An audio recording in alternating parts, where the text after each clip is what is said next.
série yow tamit fàtte sa jour anniversaire warul tax nga mer ma 3 jours wala léegi xam lu ñuy def jàmm ama léegi nag mooy wax loo bëgg rek loo bëgg. waaw loo bëgg ma defal la ko cadeau anniversaire.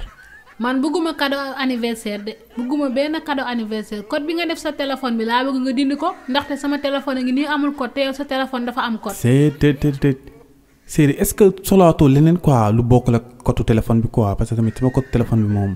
ah comme que loolu mënul nekk léegi demal sa àll ba nga fekk fa gaynde gu mag yanul ma ko indil ma ko fii. te lii moom wax dëgg yàlla problème la xaaral ma xalaat lii moom cin bi baax la quoi am ruq bi sedd quoi yoonu jàmm nag sorewul quoi naa jël rek moo gën a wóor quoi léegi série gaynde bu góor nga bëgg wala gaynde bu jigéen ban nga si bëgg ma indil la ko.